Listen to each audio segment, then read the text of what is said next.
वारीचा घेतला पावला आम्हा वाळवंटी तुझी सावली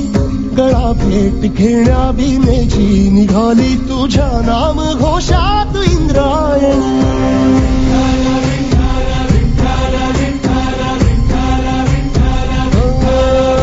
भिडे आसमंती ध्वजा वैष्णवांची उभी पंढरी आज नादावली तुझे नाव ओठी तुझे रूप ध्यानी जीवाला तुझी आस गाला गली